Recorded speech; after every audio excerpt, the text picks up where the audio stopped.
And good evening, friends.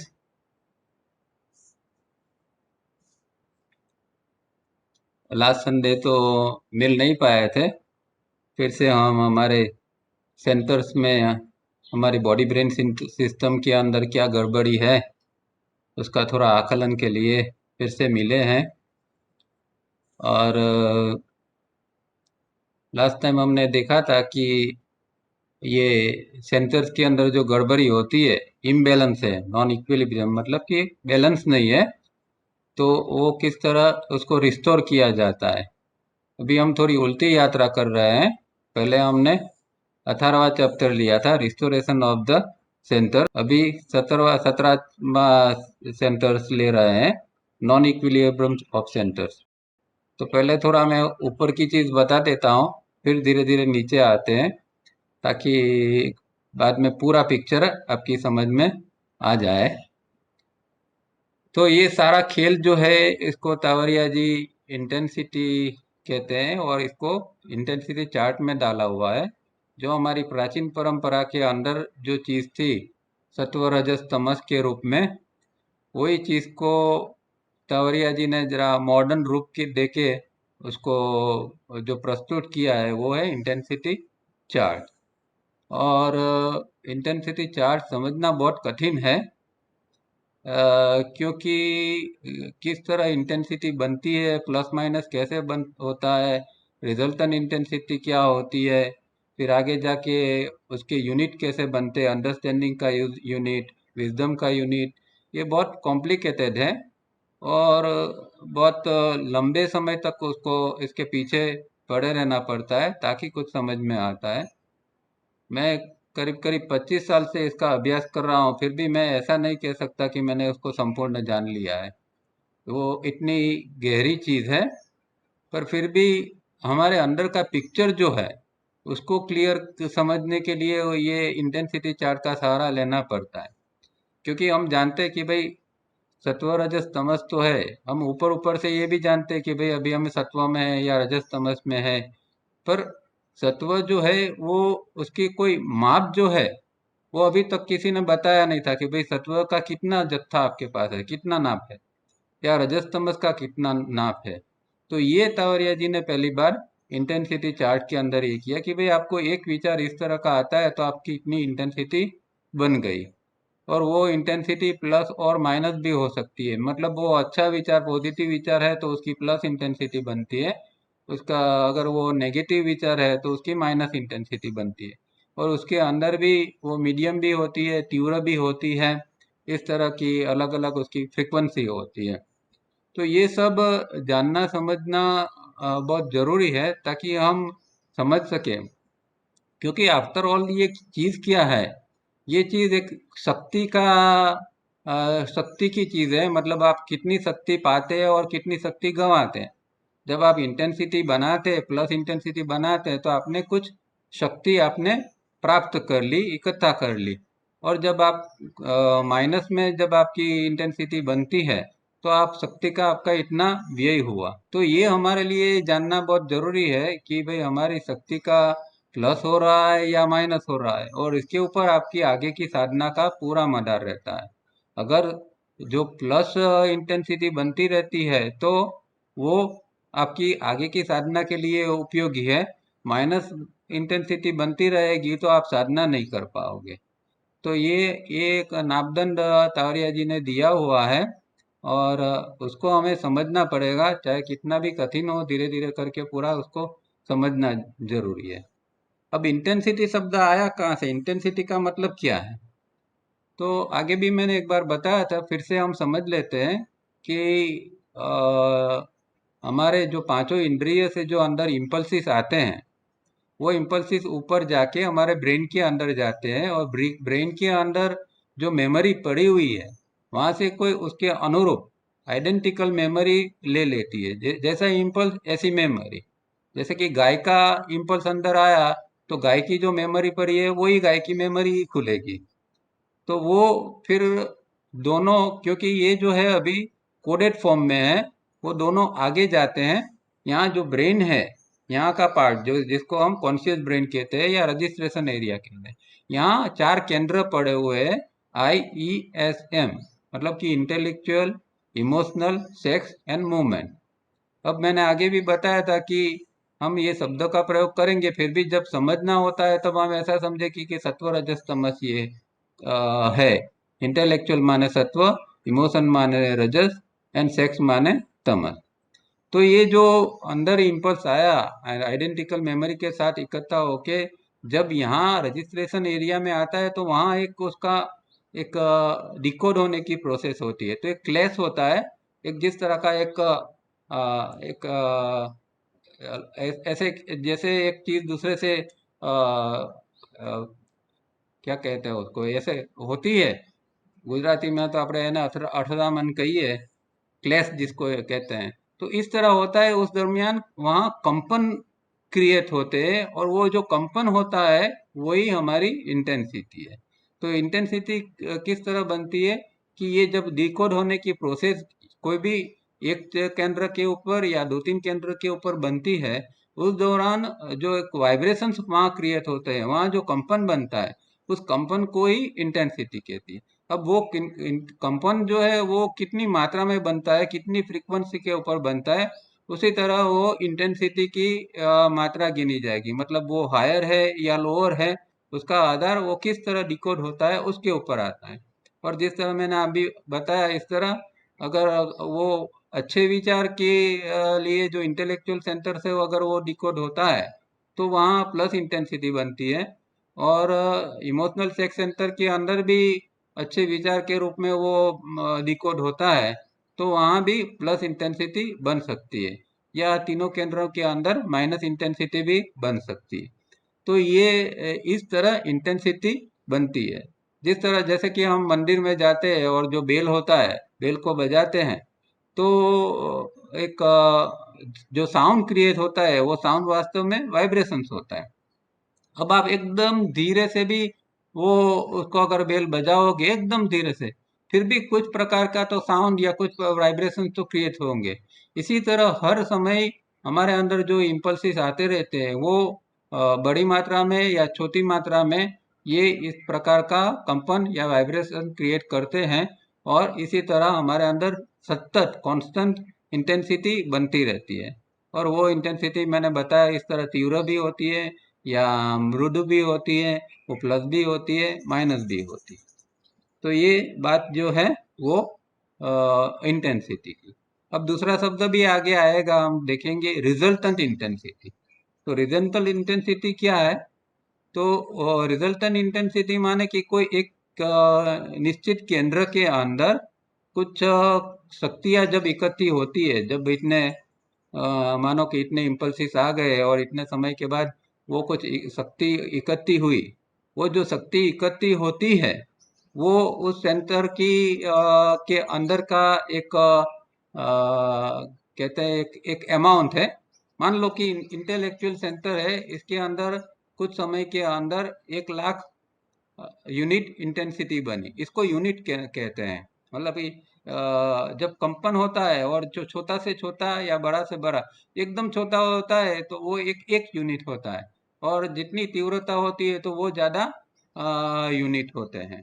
तो इस तरह हमारे अंदर मानो कि इंटेलेक्चुअल सेंटर है और इंटेलेक्चुअल सेंटर के अंदर 1 लाख इंटेंसिटी कुछ समय के अंदर इकट्ठा हो गई। उसके साथ साथ में हमारे इमोशनल सेंटर के अंदर ये प्लस इंटेंसिटी इंटेलेक्चुअल में हुई। अब इमोशनल सेंटर के अंदर मानो कि माइनस इंटेंसिटी 50,000 इकट्ठी हो गई, और सेक्स सेंटर के अंदर 25,000 माइनस इंटेंसिटी का यूनिट इकट्ठा हुआ। तो हमें क्या करना पड़ेगा रिजल्टेंट इंटेंसिटी समझने के लिए, कि जो माइनस माइनस है उसको प्लस करना पड़ेगा, मतलब इसको इकट्ठा करना पड़ेगा। तो 50,000 इमोशनल माइनस और 25,000 सेक्स माइनस, ये दोनों मिला के जो है 75,000 माइनस इंटेंसिटी बनेगी। ठीक है। और उसके सामने इंटेलेक्चुअल सेंटर में प्लस इंटेंसिटी 1 लाख पड़ी है, तो फिर भी हमारे अंदर 25,000 प्लस इंटेंसिटी बनी रहेगी। तो इस तरह हमारे अंदर रिजल्टेंट इंटेंसिटी इस तरह बनती है। तो इसका पूरा जन्म के अंदर एक एक प्रकार का ये बैलेंस समझो इसको, कि भाई पूरा जन्म के अंदर हमने क्या किया। तो इंटेलेक्चुअल सेंटर में कुछ प्लस इंटेंसिटी बनाई, या कोई दूसरे सेंटरों में कोई माइनस इंटेंसिटी बनी, तो लास्ट में जो बचता है, जो होता है, वो हमारी इंटेंसिटी, रिजल्टेंट इंटेंसिटी। तो मरते समय हमारी रिजल्टेंट इंटेंसिटी प्लस है या माइनस है, इसके ऊपर बहुत बड़ा आधार दूसरे जन्म का होता है। अगर वो प्लस बनती है तो, और ज़्यादा मात्रा में बनती है, तो हमें हमारा जो जन्म है वो फिर इस तरह के अनुकूल वातावरण में, जहाँ से योग की साधना हम आगे बढ़ा सकते हैं, या ऐसा कोई कूल या ऐसा वातावरण हमें मिल सकता है। तो साधना में अल्टीमेटली तो यही काम करना है कि हम हमारी ये इंटेंसिटी प्लस में किस तरह बढ़ा है, तो लास्ट टाइम के अंदर हमारा कोई प्लस स्कोर हो जाए, और प्लस स्कोर के साथ हम जाए, तो दूसरी जन्म में फिर वही चीज़ हम साथ में लेके आ सकते हैं। इसको रिजल्टेंट इंटेंसिटी कहते हैं। उसके बाद में जो एक अंडरस्टैंडिंग और विजडम का यूनिट होता है, वो फिर आगे समझेंगे। तो इतना इंटेंसिटी और रिजल्टेंट इंटेंसिटी खास समझ के रखना, न समझ पड़े तो क्या कहीं लिख के रखना, या बार बार इसको समझने का प्रयत्न करना, क्योंकि ये बहुत इंपॉर्टेंट है। और अगर इंटेंसिटी चार्ट आपको समझना है तो इतना बेसिक आपको समझना पड़ेगा। अब जो चैप्टर है उसको हम पढ़ेंगे इनर डिसिप्लिन में, page number 109, the inside non equilibrium of centres. तो हमारे अंदर जो ये केंद्र है, 4 केंद्र हम जानते हैं IESM, तो उसके अंदर नॉन इक्विलिब्रियम है, मतलब असंतुलन है। वो असंतुलन किस तरह है, उसको समझने के लिए ये चैप्टर बनाया गया है। पहले गाथा अवनावती का एक ये कोटेशन है। ये पारसी धर्म के अंदर जो साल के अंत में 5 श्राद्ध के दिन होते हैं, और वो श्राद्ध के 5 दिनों को गाथा कहा जाता है।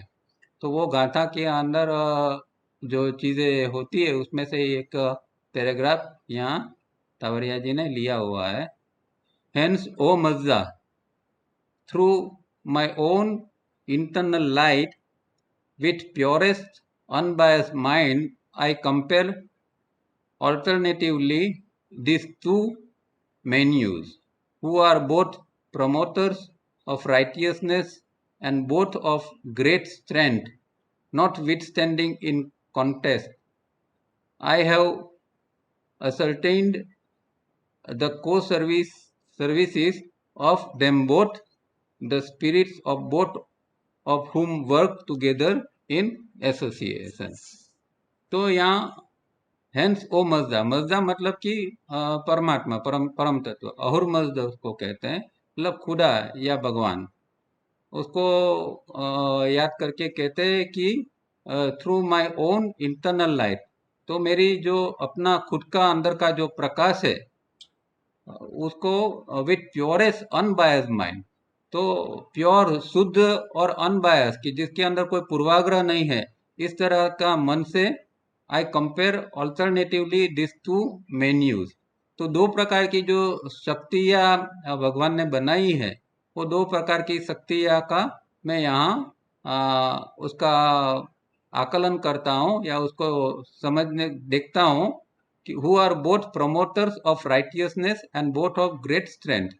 तो वो जो है, वो दोनों जो है, वो राइटियसनेस मतलब जो सत्यवदपना है, जो जो सच है, वो और जो शक्ति है, वो उसको प्रमोट करते हैं, उसको वो पुरस्कृत करते हैं, नॉट विथस्टैंडिंग इन कॉन्टेस्ट। तो वो एक दूसरे के प्रतिस्पर्धा में नहीं है, ये दोनों एनर्जी जो है, वो शक्तियां हैं, वो एक दूसरे के कंपैरिजन, उसके कॉन्टेस्ट में नहीं है, उसके एक अनुरूप है, एक दूसरे के अनुरूप है। आई हैव असर्टेन द को सर्विसेज ऑफ देम बोथ। तो मैंने दोनों की उन दोनों की सेवाओं की को सर्टेन किया हुआ है, उसकी मुझे एक सर्टेनिटी है। The spirits of both of whom work together in association, और दोनों ये जो ये हैं, दोनों शक्तियाँ एक दूसरे के साथ मिलकर काम करती हैं। अब यहाँ ये कोटेशन क्यों दिया है, ये जो सेंटर्स का बात यहाँ हो रही है, उसमें ये कोटेशन की क्या जरूरत है? तो दो शक्तियाँ की बात की है, मतलब हमें समझना है कि दो प्रकार के हमारे अंदर जो सेंटर्स जो विभाजित हुए हैं, एक एक साइड के ऊपर इंटेलेक्चुअल सेंटर है और दूसरा जो है वो इमोशनल और सेक्स सेंटर से। तो दो प्रकार की इस तरह की शक्तियाँ हैं। और नॉर्मल कोर्स में वो एक कंटेस्ट के रूप में होती है, मतलब कि प्रतिस्पर्धा करती है। पर आगे जाके जब हम साधना करते हैं तो एक दूसरे के वो अनुरूप हो जाती है, क्योंकि हमें इमोशनल और सेक्स सेंटर का भी उपयोग या उसका जो सहारा है वो साधना के अंदर लेना है। तब जाके वो कंटेस्ट के बदले में वो एक उसके अनुरूप बन जाती है। तो ये चीज यहाँ सेंटर्स के संदर्भ के अंदर तावरिया जी ने ये कोटेशन दिया हुआ है। इसीलिए यहाँ आगे ये कहते हैं, did profit Zarathustra visualize the struggle between the intellectual center on the one hand and the emotional sex and moving on the other, each able to build up a formidable four wisdom unit resultant intensity score plus in one case and minus in the other। तो ये जैसा हमने अभी देखा, इसी तरह दो प्रकार का हमारे अंदर ये सेंटरों का एक विभाजन है। चार सेंटर पर दो साइड हो गई है। एक जो है वो इंटेलेक्चुअल सेंटर माने कि सत्वगुण की साइड है, और दूसरी साइड में जो है वो इमोशनल सेक्स और मूविंग है प्लस रजोतमो गुण जो है उसकी साइड ये होती है।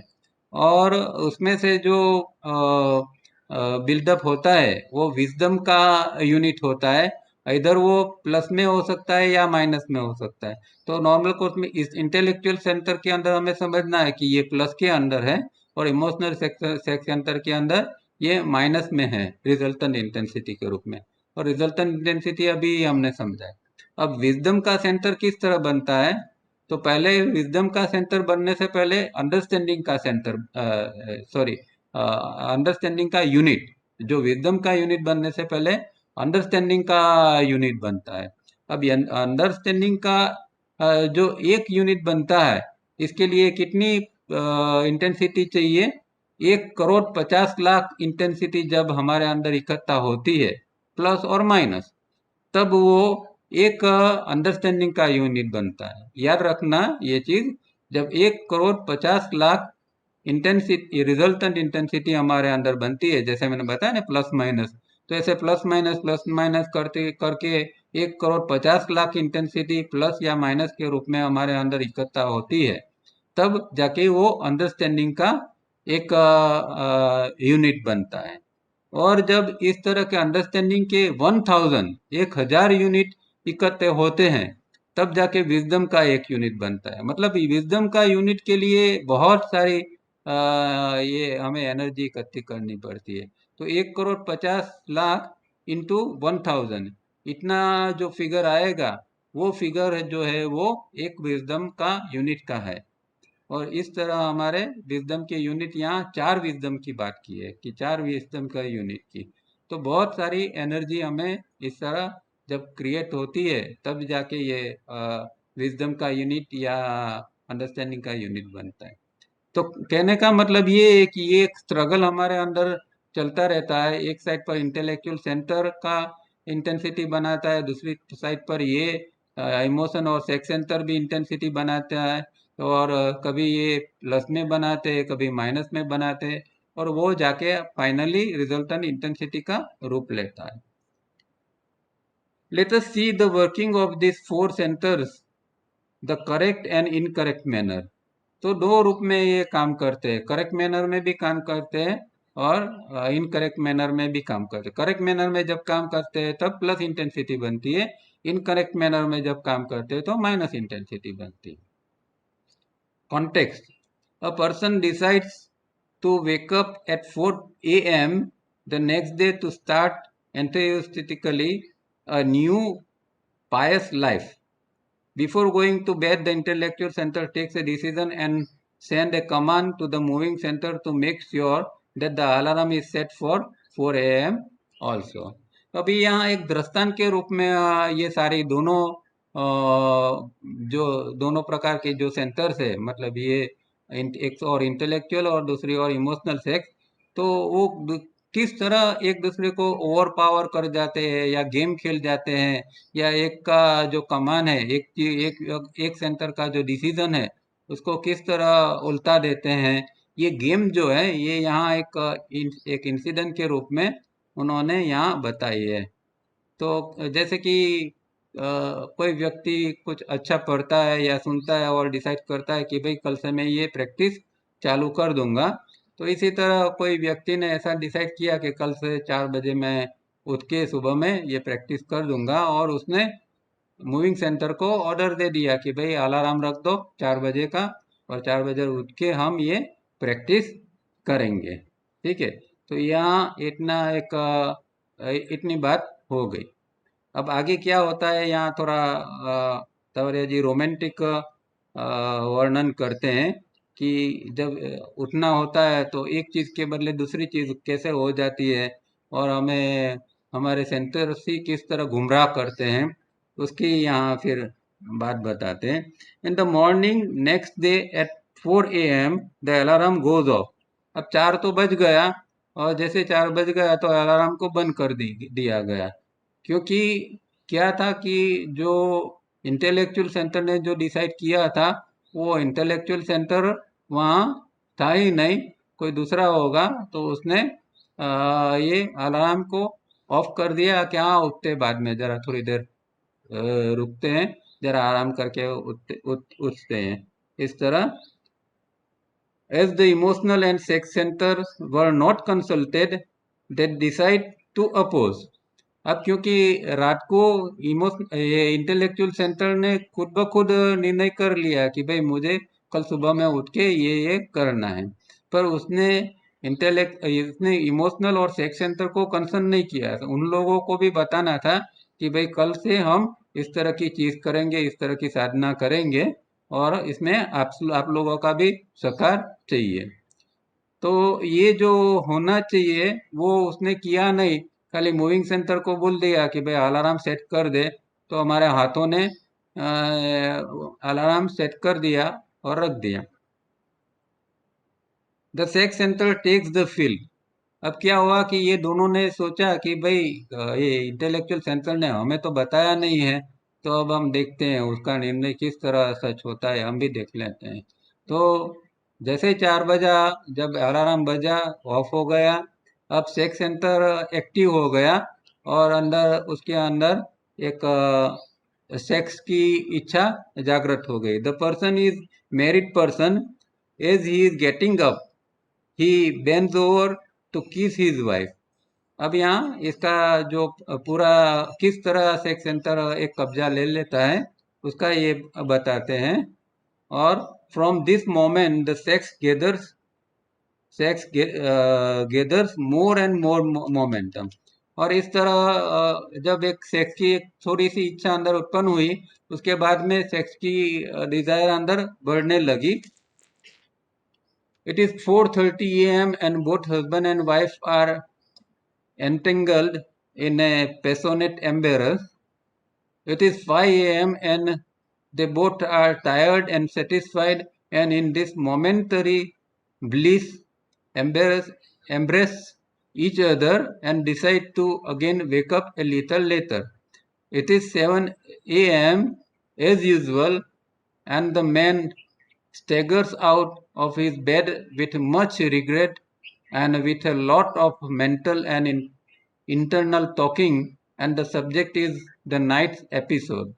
How did it happen? Normally, even this does not happen. Why should the devil cross my path? Why is God not willing to help me fulfill my best intention? I'll try again. तो ये हमारे centre के अंदर किस तरह की रमत होता है, यहाँ एक इन्होंने एक पिक्चर, एक सेक्स और इमोशनल सेंटर जब दोनों एक्टिव हो जाते हैं और किस तरह इंटेलेक्चुअल सेंटर को ये परास्त करते हैं, इसका यहाँ एग्जाम्पल दिया है। तो कहने का मतलब ये है कि अगर कोई चीज इंटेलेक्चुअल सेंटर अकेला समझता है और डिसाइड कर लेता है, चाहे वो कितनी भी अच्छी हो, चाहे वो कितनी भी उपयोगी हो, काम की हो, फिर भी अंदर जो सेंटर्स होते हैं वो सबका इक्विलिब्रियम होना बहुत जरूरी है। जब नॉन इक्विलिब्रियम होगा तो यही रिजल्ट आएगा। और ज़्यादातर केसेस के अंदर हम देखते हैं कि ज़्यादातर केसेस के अंदर, क्योंकि ये नॉन इक्विलिब्रियम है, इसलिए ऐसी ही घटनाएं अंदर होती है। हम सोचते हैं कुछ और करते हैं कुछ, और दिन भर में हमेशा ऐसा होता है, बहुत कम समय में ऐसा होता है कि जो हमने सोचा होता है वही हम कर पाते हैं। तो एक यहाँ एक बहुत अच्छा सा एग्जाम्पल उन्होंने ये किया। फिर क्या होता है कि अंदर एक मोनोलॉग चालू हो जाता है अंदर, कि भाई ये ऐसा कैसे हो गया, मैंने तो ऐसा ही ये किया था, और परमात्मा भी मेरी मदद नहीं कर रहा है। मैं उसकी ओर जाना चाहता हूँ, तब वो भी कहाँ से ये विघ्न आ जाते हैं, ऐसे अंदर बड़बड़ाहट चालू हो जाता है हमारे अंदर। और ये बड़बड़ाहट के अंदर आदमी समझ नहीं पाता कि ऐसा क्यों हुआ, क्योंकि उसको ये सेंसस की रमत का नॉलेज नहीं है। एक लेमन की या एक जो नया साधक है उसकी यहाँ बात करें तो उसको समझ में नहीं आता कि सेंसर इस तरह अंदर मारामारी करते हैं। तो क्योंकि ये सेंसर्स की मारामारी का जिसको आइडिया नहीं है, वो तो ऐसा ही भगवान के ऊपर ब्लेम करेगा कि भगवान भी मुझे सपोर्ट नहीं करता है, मैं आगे बढ़ना चाहता हूँ, मुझे कोई मदद नहीं करता है, अंदर ये क्या होता है, क्यों होता है। तो इस तरह का एक हमेशा अंदर ये स्ट्रगल बनी रहती है। The toilet and T is gone through, but the same thoughts come and go. और इतना ये विचार फिर हावी हो जाता है, इतना ये अग्रोस हो जाता है कि हम क्या करते हैं वो भी समझ में नहीं आता है। रूटीन में सब क्रियाएं कर लेती है, पर विचार वही विचार चले रहते हैं कि भाई मुझे तो ये करना था, ये कैसे हो गया, क्यों हो गया। इस तरह अंदर चलता ही रहता है और हम क्रियाएं करते रहते हैं। If the person is sensitive, various punishments are inflicted in various veg.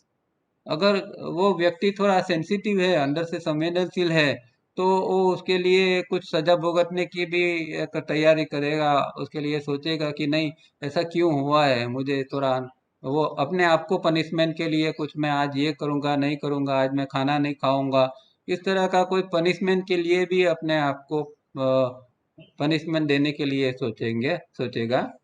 The guilt consciousness और a guilt complex colours the whole day. और यही विचार के अंदर पूरा दिन ये अपराध भाव जो होता है, वो अपराध भाव के अंदर ही पूरा दिन निकल जाता है। तो ये एक समझने की बात है कि कभी कभार ऐसा हो जाता है, कोई सेंटर दूसरे सेंटर्स को ओवर पावर कर जाते हैं, पर जितनी जल्दी हो सके इसमें से हमें निकल जाना है, उसमें पड़े नहीं रहना है। हो सकता है ऐसी गलती होती रहती है, हम सबके अंदर ये ऐसा होता रहता है, और हम कभी कभी इस तरह की गलती करते हैं। ठीक है, क्योंकि हमारा ये सेंटर्स के अंदर अभी भी बैलेंस नहीं है, पर इसका मतलब ये नहीं कि पूरा दिन वही अपराध भाव के अंदर निकाल देते हैं कि अरे ये, क्योंकि जितना अपराध भाव ज्यादा हम करेंगे इतनी हमारी शक्ति का ज्यादा गवा देंगे। एक तो सुबह में थोड़ा शक्ति गवा दी है ये थोड़ा नेगेटिव सोच सोच के, अभी दिन भर में भी इस तरह का सोचते रहेंगे, तो शाम तक में तो इतनी सारी एनर्जी हम गवा देंगे कि दूसरे दिन फिर जो कुछ अच्छा करना चाहते हैं वो भी हो नहीं पाएगा। तो एक पहली बात समझनी ये है कि कभी कभार गलती हो जाती है, तो उसमें से हमें निकल के एक फिर से अच्छा संकल्प करना है, और ये भी देखना है कि हम किस तरह ये इमोशनल और सेक्स सेंटर का सहारा लेके अभी जो नेक्स्ट जो कोई संकल्प करे उसमें ये दोनों का भी सहारा मिले, और इस तरह हमारा काम खराब न हो, इस तरह हम कुछ प्रयत्न करें, तो ऐसा सोचना चाहिए। When this happens a number of times and failures repeat in different manners each time, it seems will has will has deserted. This person looks into mirror and starts a soliloquy. तो वो अपने अंदर स्वगत बोलता रहता है, soliloquy। तो ये इस तरह का अंदर के अंदर चलता है, कब चलता है कि जिस जब बार बार इस तरह का फेलियर होता है, वो प्रयत्न करता है और फेल होता है, प्रयत्न करता है और फेल होता है। तो जब बार बार इस तरह का फेल होता है, तो अंदर हर समय के अंदर एक ऐसा ये हो जाता है, और वो सोचता है कि कोई भगवान की ऐसी इच्छा, इस तरह ऐसा सोच के वो छोड़ देता है। कि संकल्प शक्ति यहाँ उसकी चली गई है, ऐसा उसको यहाँ लगता है। Why does the mind betray the person who wants to improve? तो ऐसा लगता है कि भाई जैसे हमारा मन जो है वो हमें ही धोखा देता है कि हम ऊपर चढ़ना तो चाहते हैं। ये साधक के सब साधक के अनुभव में ये सब आता होता है। तो साधक को अनुभव होता है कि वो चाहता है ऊपर उठने के लिए, पर हमारा मन ही हमें धोखा दे देता है। हम जो करना चाहते हैं, जो अच्छी प्रैक्टिस करना चाहते हैं, अच्छा कुछ रीडिंग करना चाहते हैं, वो होने ही नहीं देता है। मन अंदर कुछ विघ्न डालता रहता है। तो मन हमारा खुद हमें जैसे धोखा दे रहा है। Why does such setback come when desire is so noble? तो यहाँ तो अच्छी एक भावना है, अच्छा एक विचार है, एक प्रगति की ये है, परमात्मा के लिए या आत्म साक्षात्कार के लिए कुछ करना चाहते हैं। तो इस तरह अच्छा एक भाव है, फिर भी क्यों अंदर से मदद नहीं मिलती है, ऐसा व्यक्ति समझ नहीं पाता है। तो हम यहाँ बात कर रहे थे कि भाई एक आदमी जब ऊपर उठने का प्रयत्न करता है तो उसे कौन रोकता है? क्या ऐसा होता है कि वो पीछे रहता है, या उसकी जो ऊपर उठने की इच्छा होती है वो फुलफिल नहीं होती है? क्या ऐसा हो जाता है? तो यहाँ ये बात चल रही है। Why does the mind betray the person who wants to improve? Why does such setbacks come when desire is so noble? We hear the monotonous reply, nothing happens without the will of God. Imagine a God who's mocking at a person is so merciless that he is worse than a pagan god. तो अभी यहाँ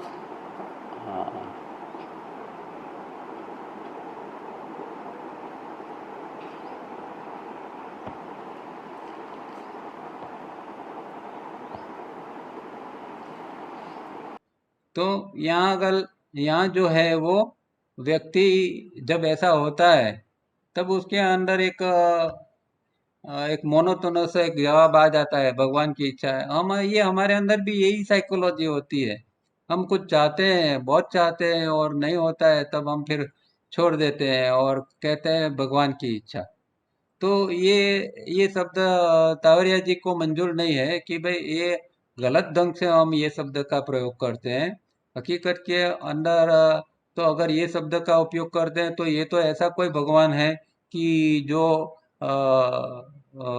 आदमी की जैसे मस्करी कर रहा, मजाक कर रहा हो। ऐसा कोई भगवान है जो प्राचीन काल का, पुराने काल का कोई भगवान है या पुराना कोई देवता है, वो किस तरह एक मर्सीलेसली आदमी की मजाक करता है। ऐसा कोई भगवान है कि जो हमें ऊपर उठने में कोई हिंड्रेंस क्रिएट करेगा?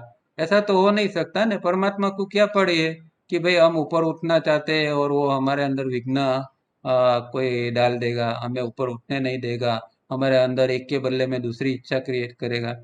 तो ये सोचना बहुत गलत है। पर खास करके हम इंडियन लोगों के अंदर तो एक पूरी साइकोलॉजी बनी हुई है कि जब भी कुछ हमारी इच्छा के अनुरूप नहीं होता है तो फिर हम बोल देते हैं चलो भगवान की इच्छा।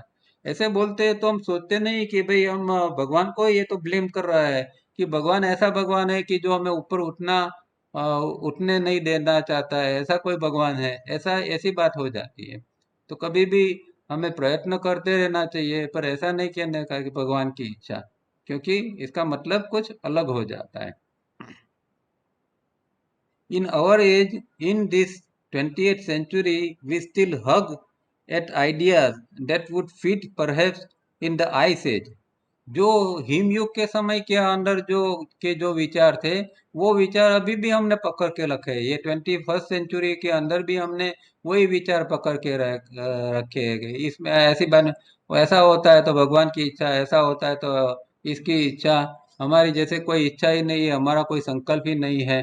तो ये तरह के पुराने विचार जो है उसे हमें छोड़ देना चाहिए। It is because there are many worse ways of telling your mind to do a thing and there is one right way of going about it. तो हमारा जो माइंड है वो उसको हम एक अलग अलग ढंग से कह सकते हैं, और एक सच्चा मार्ग भी है कि हमें किस तरह हमारे माइंड को सजेशन देना है. What most people do is that in the night or the previous day, if they chance to read or hear or see something that makes them feel that they should go on in for a changed life, they decide to do it. तो यही बात है कि हमारा अंदर का intellectual centre कभी जब कुछ सुनता है या देखता है, तो और वो सोचता है कि ऐसा करने से हमारी लाइफ के अंदर चेंज आ सकता है, तो वो अपने आप में ऐसा सोच लेता है और डिसाइड कर लेता है कि भाई मुझे अब इस तरह करना चाहिए. और बहुत सारी चीज़ों के अंदर हम इस तरह का एक रुख अख्तियार करते हैं कि जिसके अंदर हम सोचते हैं कि ऐसा मैं करूँगा तो मेरी लाइफ और अच्छी हो जाएगी. पर ये जो है वो विचार है वो एकमात्र केंद्र का है, संपूर्ण पूरा अंदर जो है वो इकट्ठा होके या कंबाइंड डिसीजन नहीं है, इसीलिए वो सक्सेस नहीं होता है. This is the decision of the intellectual center. The intellectual center, because it is impressed, decides, forgetting that it should consult and convince the other directors on the subject and ask for their cooperation. तो ये intellectual centre ने तय तो कर लिया, पर दूसरे emotional sex centre को कंसर्न नहीं किया, उनका सपोर्ट मांगा नहीं, तो फिर ये नहीं होता है. लास्ट टाइम भी हमने एक एग्जांपल देता कि भाई ये सारा खेल जो है, जैसे कि हमारे अंदर असेंबली में होता है, पार्लियामेंट में वगैरह, तो दो पक्ष होते हैं, एक रूलिंग पार्टी होती है और एक अपोजिशन होता है. तो हमेशा ये दोनों के बीच में ये स्ट्रगल होती है. अब रूलिंग पार्टी कभी कभार जबरदस्ती कोई एक चीज पास कराना चाहती है, और जो अपोजिशन है उनका कंसर्न नहीं करती है, तो अपोजिशन वाले उसका विरोध करेंगे ही. पर अगर रूलिंग पार्टी उसको भी कन्विंस करते हैं कि भाई ये जो बिल है या जो चीज़ है वो लोगों के लिए कितनी काम की है, और इस तरह अगर वो कन्विंस करके कोई बिल लाते हैं, तो हो सकता है कि अपोजिशन वाले भी उसको सपोर्ट करेंगे और वो बिल पास हो जाएगा. तो एक मेजोरिटी से पास करना अलग बात है, पर कोऑर्डिनेशन या कोऑपरेशन अंदर होना वो अलग बात है. तो हमारे अंदर तो कम से कम कोऑर्डिनेशन और कोऑपरेशन होना बहुत जरूरी है. The immediate reaction is that no sooner does the intellectual center decide on its own, the other three also decide. They decide to oppose the command, whether right or wrong. तो यही बात है फिर से कि भाई इंटेलेक्चुअल सेंटर ने ये किया और बाकी तीन वालों ने भी तय कर लिया कि भाई इसने ऐसा किया है और हमें कंसर्न नहीं किया है, तो हम इसका विरोध करेंगे, चाहे वो चीज़ कितनी भी अच्छी है, चाहे वो प्रोग्रेसिव है, चाहे वो बॉडी ब्रेन सिस्टम के लिए उपयोगी भी है, हेल्थ के लिए भी उपयोगी है, कुछ भी हो, पर क्योंकि हमें नहीं बताया गया है, इसीलिए हम इसका हम विरोध करेंगे. तो ये इस तरह हम ऐसा भी कह सकते हैं कि हर एक जो सेंटर है उसका अपना एक ईगो है. जैसा एक ईगो, दो व्यक्ति है और एक व्यक्ति ने दूसरे व्यक्ति को नहीं बताया तो दूसरे व्यक्ति का ईगो हर्ट होता है, ऐसे ही हमारे अंदर भी कुछ है कि भाई इमोशनल सेंटर और सेक्स सेंटर का भी कोई अपना एक ईगो है, और वो कहते हैं कि अभी मुझे नहीं बताया, तो ने अकेले अकेले ऐसा सोच लिया, ठीक है हम भी तुझे बताते हैं. तो एक अंदर जैसे हमारे अंदर ही अलग अलग ईगो जो है वो लड़ रहे हैं. उसने लॉ एंड ऑर्डर बना ली है. अब जिस तरह की हमारे अंदर एक स्टेट के अंदर भी लॉ एंड ऑर्डर बन गए, फिर गवर्नमेंट हर जगह पर हस्तक्षेप नहीं करेगी, फिर लॉ एंड ऑर्डर देखने वाले कोई और होंगे. तो परमात्मा ने तो सृष्टि रच ली है और लॉ एंड ऑर्डर बना दिए, नियम उसके बना दिए कि सृष्टि इस तरह चलनी चाहिए. अब जब ये सृष्टि के नियम का कोई भंग करता है, तो उसको अपने आप में पनिशमेंट मिलती है. उसमें कोई कोई भगवान ने कोई ऐसा किया, ऐसा नहीं है. तो कोई भगवान ऐसा कुछ करता नहीं है. ये समझने की बात है, हमें जो है परमात्मा के नियम को जानना चाहिए और उसको फॉलो करना चाहिए, यही हमारा काम है. अगर परमात्मा के नियम के अगेंस्ट जाएंगे तो फिर तकलीफ होगी ना. तो ये लॉ एंड ऑर्डर परमात्मा की क्या है, या फिर इस उसको हम सेंटर के रूप में भी समझ सकते हैं कि भाई हमारे सेंटरों के अंदर भी ये एक कोऑर्डिनेशन होना है, ये भी एक लॉ एंड ऑर्डर है। वो कोऑर्डिनेशन होगा तो अंदर कोई गड़बड़ होगी ही नहीं। A person becomes weaker every time a resolution is made and broken because the minus score goes on increasing. तो जब बार बार ऐसा होता है कि ये कोई रिजोल्यूशन लेते हैं, हम प्रतिज्ञा लेते हैं, निर्णय करते हैं और टूट जाता है, निर्णय करते हैं और टूट जाता है, वो ऊपर उठते ही नहीं है, तो क्या होता है कि इससे हमारे अंदर माइनस इंटेंसिटी का स्कोर बढ़ता जाता है। ये बहुत गलत बात है। ऐसा अगर होगा तो आपका शक्ति का ज़्यादा से ज़्यादा व्यय हो जाएगा। तो ये हमें खास समझना चाहिए कि अ, कभी निर्णय टूटता है तो भी हमें इस तरह इतने डिप्रेस नहीं हो जाने चाहिए कि हमारी फिर माइनस इंटेंसिटी बननी चालू हो जाए। डिप्रेशन से तो ऊपर ही उठना है। दोबारा जरा धीरे से और जरा जोर से ठीक तरह से संकल्प करके दोबारा प्रयत्न करना चाहिए। It is the irony of the life that all good persons who wish to improve make the most attempt, but doing it all wrong, fail slowly. They go the wrong way, even up to the stage of what we call seasoned criminals in a gradual stage. तो ये एक जिंदगी की एक वक्रता है कि अच्छे लोग जो है वो भी अपने आप को जब इम्प्रूव करने का प्रयत्न करते हैं, पर वो प्रयत्न गलत ढंग से करते हैं और इसीलिए वो गलत मार्ग लेते हैं, इसीलिए वो सक्सेस नहीं होते हैं और धीरे धीरे करके फिर वो एक सीजन क्रिमिनल बन जाते हैं, एक रिदो गुनेगार।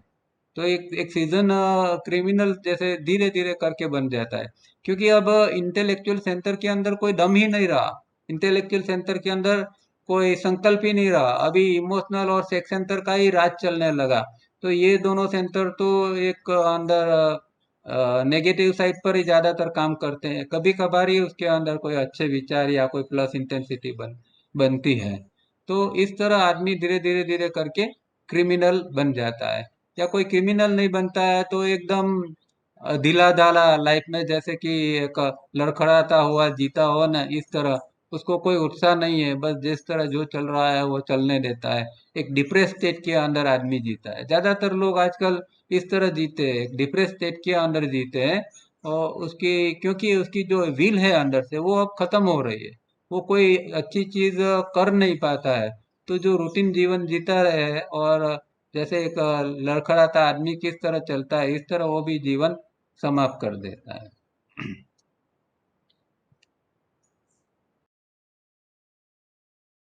When repeatedly the intellectual center's command is reversed by the other center, the intellectual center loses a little confidence and becomes a little different. तो यही बात हमने अभी कही, वही बात है कि इंटेलेक्चुअल सेंटर जब बार बार ऐसा होता है तो वो अपना कॉन्फिडेंस गंवा देता है और उसके अंदर जो संकल्प शक्ति जो है वो उसका वो अभी उपयोग नहीं कर सकता है और वो फिर थोड़ा डिफरेंट हो जाता है। जो जिस तरह वो होना चाहिए, जिस तरह उसको काम करना चाहिए, इस तरह का नहीं होता है। अब यहाँ एक लाइन प्रिंटिंग में मिस हो गई है, जो नई किताब के अंदर, this is reflected in persons attitude in life and his work. तो वो फिर इसके जीवन के अंदर और उसके काम के अंदर भी फिर ये रिफ्लेक्ट होगा। जब इंटेलेक्चुअल सेंटर अच्छी तरह काम नहीं करता है तो उसकी लाइफ, मैंने अभी जैसे बात की है, इस तरह है, वो लड़खड़ाता हुआ किस तरह जीता है, तो इसकी लाइफ और उसका जो वर्क है वो इस तरह एक बस करता रहेगा, कोई बिना इंटरेस्ट बिना उत्साह वो करता रहेगा। क्योंकि भी जीवन तो जीना है तो वो जिएगा और करेगा, पर जीवन के अंदर कोई उत्साह नहीं होता है, जीवन के अंदर कोई संकल्प नहीं हो रहता है, फिर कोई अच्छे विचार नहीं बनते, बस जीवन जी रहा है। और बहुत सारे लोग हमारे इर्द गिर्द हम देखेंगे तो इस तरह के ही लोग जीवन जीते होते हैं। और खास करके आजकल का जो अभी का जो समय है, जो एकदम पूरा एक डिप्रेसिव माहौल बना हुआ है, डर का माहौल बना हुआ है, उस समय के अंदर तो ऐसी चीज खास होती है। इंटेलेक्चुअल सेंटर जैसे कि संकल्प ही नहीं कर सकता है, क्योंकि डर इतना पड़ा हुआ है, हर चीज का डर व्यक्ति को लगता रहता है। तो उसके कारण जो है वो इंटेलेक्चुअल सेंटर का सपोर्ट मिलता नहीं है, और इमोशनल सेंटर का तो काम ही डराना है। वो इसके ऊपर ही जिंदा है, उसके ऊपर ही काम करता है। तो वो माइनस इंटेंसिटी बनाता जाता है डरा डरा के आदमी को। तो इससे भी ये हमें संभालना है अपने आप में, कि ऐसी चीज़ों में हमें नहीं आ जाना है। और जो अंदर कुछ डर उठता है तो उसका उसका सामना करके, उसकी करेक्टिव करके उसको नॉर्मलाइज कर देना है। और फिर से हो सके इतना इंटेलेक्चुअल सेंटर को जगा के उसका उसके पास से काम लेना चालू करना है।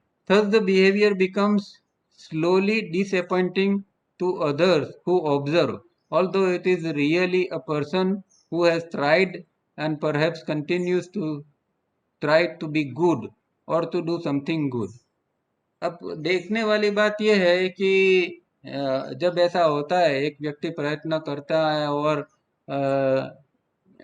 बिछड़ जाता है, ऊपर नहीं उठ सकता है, और हमारे आजू बाजू भी देखने वाले भी लोग होते हैं, हम क्या कर रहे हैं, क्या साधना कर रहे हैं, या और कोई चीज क्या कर रहे हैं, तो देखने वाले लोग भी है। और जब लोग देखते हैं कि भाई ये आदमी तो बार बार प्रयत्न करता है पर उठ नहीं पाता, इस तरह लोग यहाँ देखते रहते हैं। पर इसका मतलब ये नहीं कि ये आदमी ने कुछ अच्छा किया नहीं है, कि करने का प्रयत्न नहीं किया है। वो इसकी एक व्यक्तिगत एक प्रॉब्लम है। तो दूसरे लोग हमें कभी किसी को देख के जज नहीं करना चाहिए कि भाई, कई बार ऐसा होता है, हमें भी लोग बोलते हैं कि नहीं कल से मैं एक्सरसाइज वगैरह चालू कर दूंगा। अब वो बेचारा दूसरे दिन कर ही नहीं पाता है। फिर हम ऐसे सोचते हैं कि देखो ये तो खाली बातें ही कर रहा है, कुछ काम तो कर नहीं रहा है। पर ये हम नहीं समझ सकते कि भाई उसके अंदर क्या है। हो सकता है कि उसको सचमुच में करना है, पर वो क्योंकि उसकी विल थोड़ी कम है तो वो कर नहीं पाता है। तो कई बार ऐसा होता है, तो हम दूसरों को जज करते हैं, वो गलत चीज़ है। हमें किसी को जज नहीं करना है, किसी को ऑब्जर्व नहीं करना है। जो लोग, क्योंकि ये अंदर की पूरी रमत है, और वो व्यक्ति ही जान पाता है कि भाई मेरे अंदर क्या हो रहा है। इसीलिए ये हमें ये चीज नहीं करनी है। हर व्यक्ति को अपने अपने ढंग से प्रयत्न करने देना है। When we see such person, we judge only from what we see and forget the immense struggles the person has gone through, and that he is unsuccessful going through within. तो यही बात है कि भाई ये आदमी ने अंदर से किस तरह स्ट्रगल किया है, वो तो हम जानते नहीं, समझते नहीं है। और जज करते हैं कि भाई देखो वो तो कुछ कर नहीं रहा है, खाली बातें कर रहा है। ऐसा नहीं है। व्यक्ति का वो उसका काम है, उसको क्या करना है। और वो जो स्ट्रगल कर रहा है तो वो भी वही जानता है, वो सफल होता है नहीं होता है। हम तो खाली जो सफल होते हैं उसको देखते हैं कि हाँ देखो वो कितना आगे निकल गया, वो पीछे रह गया। पर ये सब बातें निकम्मी है, कोई आगे भी नहीं पीछे भी नहीं है। सबको यात्रा करना है। थोड़ा बहुत ये होता है, पर इसमें कोई आगे निकल गया कोई पीछे रह गया, ये सब मन की खाली बातें हैं। इस ऐसी चीजों में नहीं पड़ना है हमें, और कभी किसी को इस तरह जज भी नहीं करना है। His only fault being his desire for improvement, albeit making use of incorrect methods at कमान।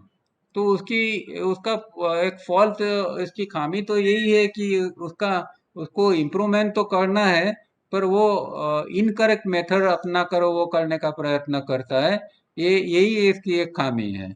तो बस अगर वो समझ ले और वो इनकरेक्ट वे के बदले करेक्ट वे से वो काम करना चालू कर देगा, तो फिर वो भी अच्छी तरह काम कर सकेगा। So we realize that the person falls below the level while trying to improve, and it seems better not to try to improve. तो ये ऐसा भी होता है कि भाई कई बार आदमी बार बार फेल जाता है, फेल होता है, तो होता है कि भाई अभी इससे तो प्रयत्न करना ही छोड़ दो। और कई बार ऐसा होता है कि गलत प्रयत्न करने से की बजाय तो प्रयत्न नहीं करना अच्छा है। क्योंकि जितना गलत प्रयत्न आप बार बार करते जाओगे और हर बार टूटते जाओगे, तो एक दिन फिर आप उठ ही नहीं पाओगे। इसलिए तो कोई जो कोई ज्यादा कोई समझदार है, या जो कोई आगे कोई क्रिया कर रहा है, उसको कंसर्न करके कुछ इसका सॉल्यूशन ढूंढना चाहिए। बार बार गलत प्रयत्न करने का कोई मतलब नहीं है। हमें ऊपर उठना तो है, पर इसका मतलब ये नहीं कि गलत ढंग से हम करते ही जाए। तो एक दिन ऐसा आएगा, फिर अंदर से एक रिबेल होगा, और कोई सपोर्ट कहीं से नहीं मिलेगा, फिर हम कुछ नहीं कर पाएंगे। तो ये खास समझने की बात है कि अंदर अगर ऐसा होता है तो थोड़ी देर के लिए रुक जाओ, और फिर से सोचो कि भाई क्या गलती होती है, कहाँ गलती होती है। कोई कोई सीनियर होता है तो उसको पूछो, उससे बात करो, और फिर से नए ढंग से प्रयत्न करो। Whatever happens to the intellectual center's intensity also happens to the intellectual center's will. तो जैसी इंटेंसिटी ऐसी विल, आपका जैसा संकल्प ऐसी इंटेंसिटी, जैसी इंटेंसिटी ऐसा संकल्प। तो ये संकल्प और इंटेंसिटी साथ साथ में जुड़े हैं। अगर अच्छा संकल्प है तो अच्छी इंटेंसिटी बनेगी, अच्छी इंटेंसिटी बनेगी तो आपका संकल्प भी और बढ़ेगा और मजबूत होगा। और तावरिया जी ने 3 प्रकार के संकल्प तो बताए, वो हम जानते हैं। थस डैमेज इज टू फोल। तो वो दो प्रकार के उसमें नुकसान होता है, क्योंकि बार बार हम गलत करते रहते हैं और हमारे अंदर इम्प्रूवमेंट नहीं होता है, तो फिर ये दुगुना हमें नुकसान हो जाता है। Such repeated failures, if it were not to weaken the brave intellectual centre, it at least makes it less confident at first, and later forms our bad or negative or different or uh, pessimistic habit। तो हमारा ये intellectual centre वैसे तो brave है, पर बार बार ऐसा होता है तो पहले तो थोड़ा उसका कॉन्फिडेंस डगमगा जाता है, और फिर आगे जाके उसके अंदर कुछ नेगेटिव और पेसिमिस्टिक और डिफरेंट टाइप की हैबिट्स बननी चालू हो जाती है। क्योंकि अभी वो सक्सेस नहीं होता है, तो ऐसा होता है कि वो भी छोड़ देता है, और वो क्या करता है कि फिर इमोशनल और सेक्स सेंटर को सपोर्ट करता है। उसको सपोर्ट तो करना पड़ेगा। तो जब इंटेलेक्चुअल सेंटर जोर पर है तो इमोशनल सेक्स को सपोर्ट करना पड़ेगा, पर जब इमोशनल सेक्स सेंटर जोर पर है तो इंटेलेक्चुअल को अनविलिंगली भी उसको सपोर्ट करना पड़ेगा। तो फिर इमोशनल और सेक्स सेंटर और मजबूत होते जाएंगे। तो यहाँ गड़बड़ ये है कि इंटेलेक्चुअल सेंटर जब वीक पड़ता है तो ये दोनों मजबूत होते हैं, और फिर इंटेलेक्चुअल को भी उनको मर्जी ना मर्जी से उसको सपोर्ट करना ही पड़ता है। तो फिर इंटेलेक्चुअल सेंटर नेगेटिव, डिफरेंट और पेसिमिस्टिक हो जाता है, निराशावादी हो जाता है। Again we quote from the book Light on the Path. ये बहुत अच्छी छोटी सी किताब मेरी कॉलिन्स की है। उसमें बहुत गहरा ज्ञान उसने दिया हुआ है। Learn from sensation and observe it. Sensation of touch, sound, sight and smell. Learn from the sensation and observe it. तो ये क्यों कहा है, क्या लर्न करना है सेंसेशन को और क्या ऑब्जर्व करना है? तो सबसे पहली इम्पोर्टेंट बात, सेंसेशन बहुत उपयोगी है हमारे लिए। सबसे इम्पोर्टेंट बात यह है कि जब भी आपको वर्तमान में आना है तो आपको सेंसेशन, संवेदना का ही सहारा लेना पड़ेगा। नॉर्मल कोर्स में तो हमारा दिमाग जो है भटकता रहता है, ये विचार आया वो विचार आया, विचारों में ही डूबे रहते हैं, चाहे कामकाज चालू है और विचार चालू है। पर जिस मोमेंट को पर आपको वर्तमान में आना है, प्रेजेंट मोमेंट में आना है, तो आपको सेंसेशन का ही सहारा लेना पड़ेगा, चाहे वो कोई भी है। वो चाहे टच है, साउंड है, साइट है, स्मेल है। तो जैसे भी हम जिस मोमेंट के ऊपर, संवेदना के ऊपर आते हैं, हम वर्तमान में आ जाते हैं। जैसे अभी आप विचारों में डूबे हुए बैठे हैं और एक मॉस्क्यूटो ने आके आपको काट लिया, एक मच्छर ने काट लिया, इमीडिएटली आप संवेदना हुई और इमीडिएटली आप वर्तमान में आ जाएंगे। या आप विचार में डूबे हैं और आपने दूर कहीं देखा कि एक हलचल कुछ हो रही है, तो आंख से देख रहे हैं और तुरंत वर्तमान में आ जाओगे आप कि भाई कुछ हलचल हो रही है। तो ये सबसे आसान और अच्छा तरीका है कि जब जब हमें वर्तमान में रहने का यही फायदा है कि वर्तमान में मतलब रहने के लिए ये संवेदना का उपयोग करना हमारे लिए बहुत जरूरी है। तो ज्यादातर विचार आते तो संवेदना के ऊपर आ जाओ। बहुत सारे अगर विचार आते हैं तो बार बार संवेदना के ऊपर आ जाओ, आप वर्तमान में आ जाओगे। Because only so can you commence the science of self knowledge and plant your foot on the first step of the ladder। तो ऐसा करने से क्या होगा, ये सेंसेशन को ये करने से आप जो साइंस ऑफ सेल्फ नॉलेज है, जो अपने अंदर का सेल्फ नॉलेज, वो स्व ज्ञान, वो स्व ज्ञान जो है वो आपका शुरू हो जाएगा। सेल्फ नॉलेज क्या है? सेल्फ नॉलेज मतलब कि मेरे अंदर क्या चल रहा है वो मैं जान लूं। एक्चुअली सेल्फ नॉलेज व्यक्ति के पास है ही नहीं और बहुत कम है। एक व्यक्ति, मैं मेरे लिए क्या जानता हूँ, आप आपके लिए क्या जानते हो, कितना जानते हो? बहुत कम जानते हो। जैसे आइसबर्ग होता है ना, 1/10 खाली ऊपर होता है, बाकी एक हिस्सा ऊपर होता है, 9 हिस्सा अंदर होता है।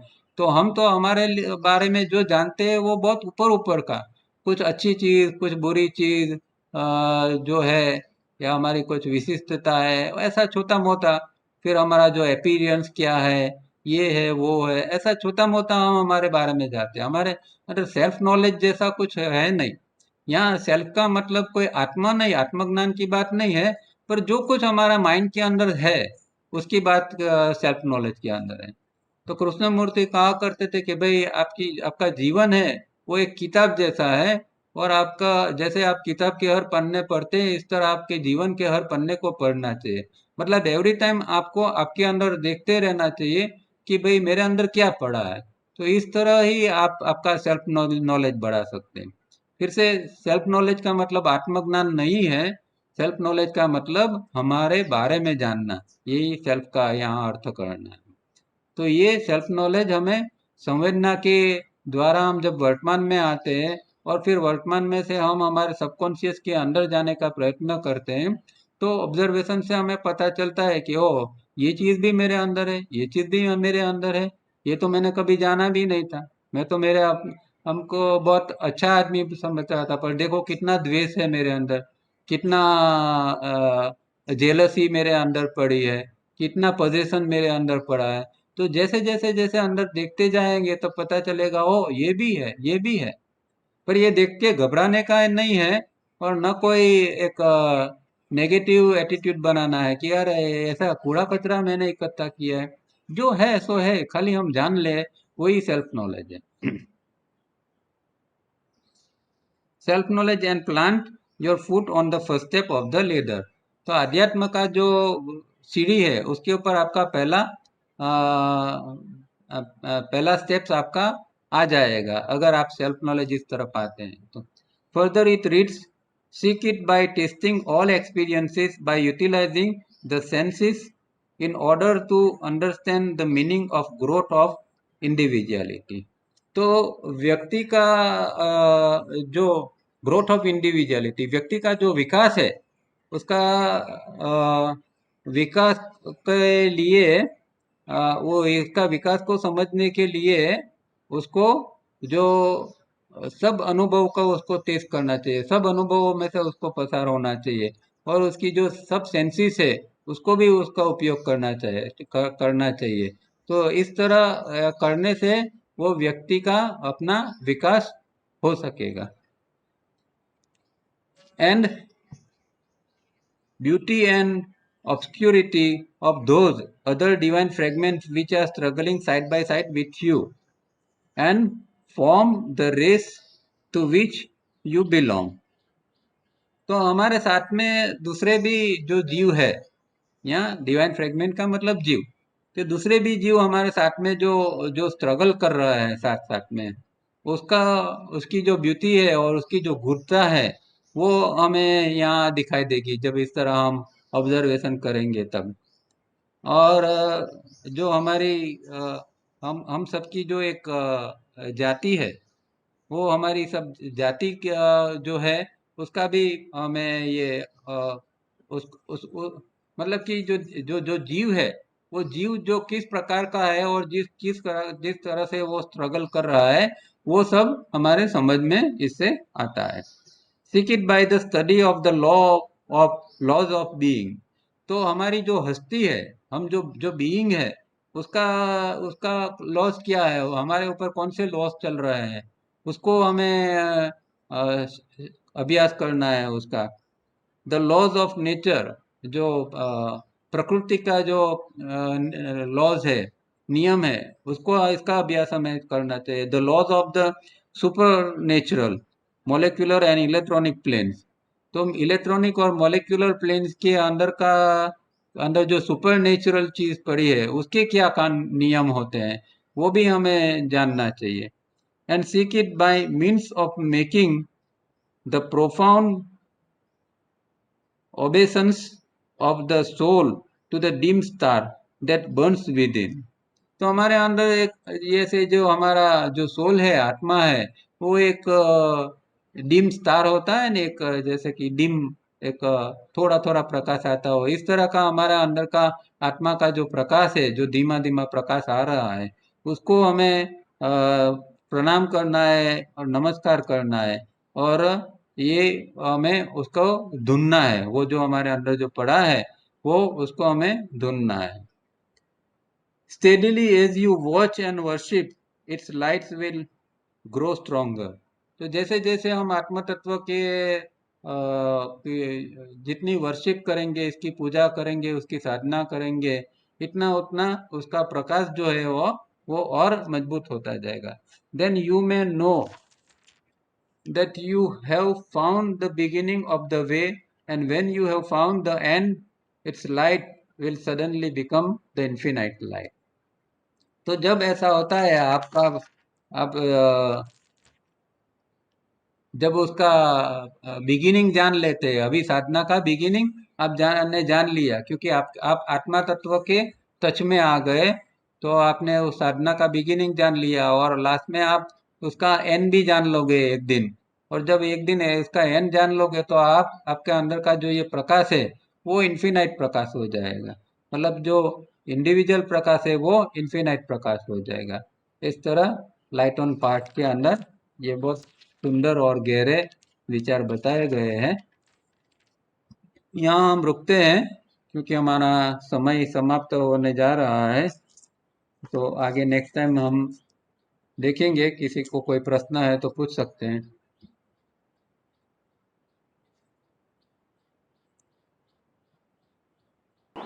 नमस्ते दारा साहब।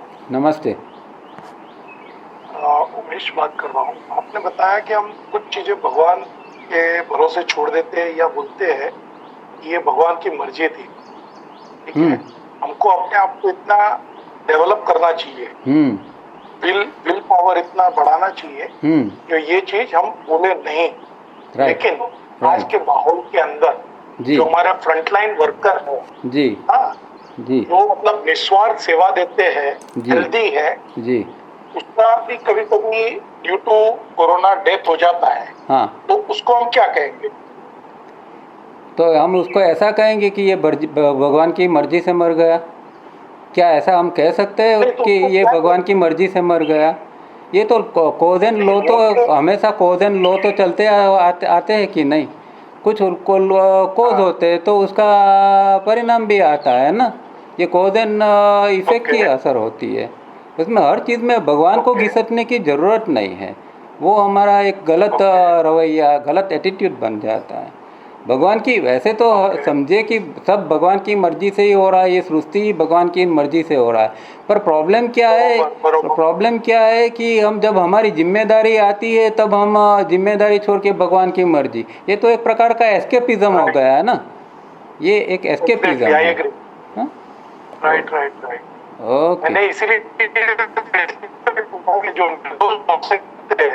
हाँ, उसके साथ भी ऐसा हादसा होता है। हाँ, होता है कि ये भगवान की मर्जी। नहीं, भगवान में, इसमें भगवान को बीच में लाने की जरूरत नहीं है।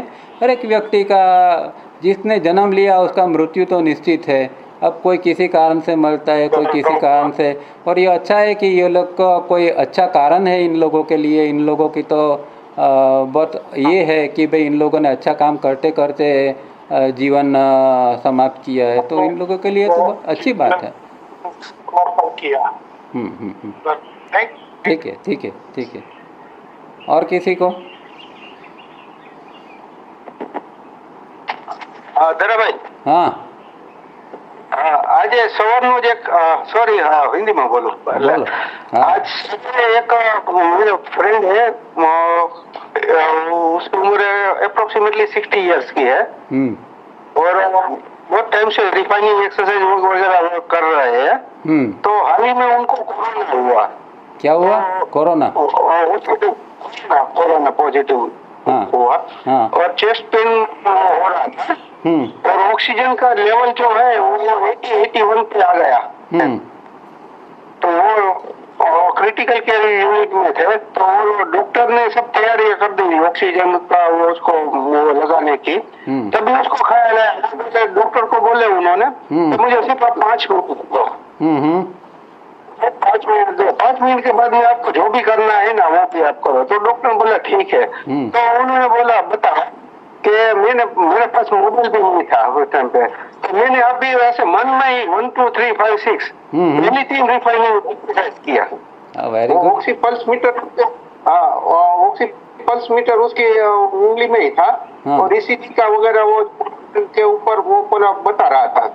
तो बोले पहली, दूसरी और तीसरी मैंने शायद मुश्किल से आधी से पौनी मिनट किया होगा और सडनली मेरा ऑक्सीजन का लेवल है ना वो 81 से लेकर 91 तक चला गया। वो डॉक्टर हैरान हो गया कि वो आपने जो किया इससे इतना ज्यादा फर्क आ गया। वो बोले ये क्या है? तो वो बोले ये रिफाइनिंग एक्सरसाइज का कमाल है। और आज सवेरे ही उन्होंने कि मुझे अभी ये मालूम पड़ गया कि मैं मरते दम तक ये चालू रखूंगा। बहुत अच्छा अनुभव आपने शेयर किया है। तो ये एक हमारे पास एक एविडेंस भी है कि भाई ऐसे ही समय के अंदर 3 स्टेप और रिफाइनिंग करते हैं तो कितना उपयोगी होता है। जब आपके पास ऑक्सीजन वगैरह नहीं है और अगर आप इसको करते हैं बिना घबराए तो आप ये अस्पताल जाने की भी ज़रूरत आपको नहीं पड़ेगी। बहुत अच्छा, थैंक यू, अच्छा अनुभव शेयर किया। बोलो और किसी को?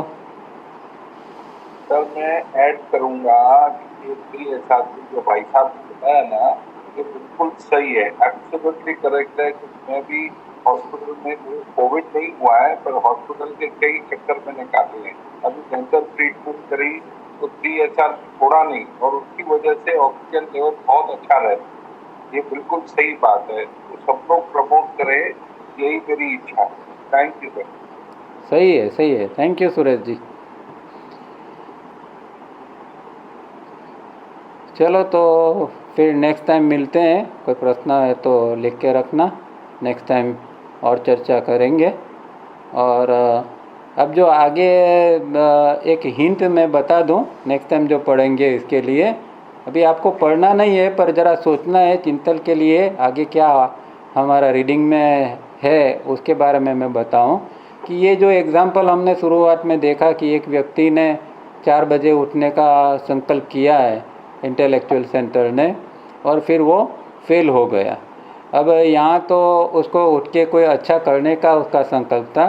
अब मान लो कि ये बात है कोई पिकनिक पर जाने की कि कल सुबह 4 बजे उठ के पिकनिक के ऊपर जाना है और इंटेलेक्चुअल सेंटर ने उसको सोचा है। तो उसमें और इमोशनल सेंटर और सेक्स सेंटर का सहयोग रहेगा कि नहीं, क्या रहेगा, वो आप बिना पढ़े ज़रा सोचना। इसमें तो बताया ही है बुक के अंदर, पर आप सोचना कि अगर ये इंसिडेंट में पिकनिक का डाल दें तो क्या रिस्पॉन्स इमोशनल सेक्स सेंटर का होगा। तो आपका एक और स्टडी हो जाएगा। ठीक है, चलिए मिलते हैं बाद में। Thank you very much. Thank you Dara Sahab, thank you. Thank you Thank you very much. Thank you. हाँ जी, thank you everybody. Thank you sir. हाँ, thank you everybody. Thank you. Thank you. Thank you sir.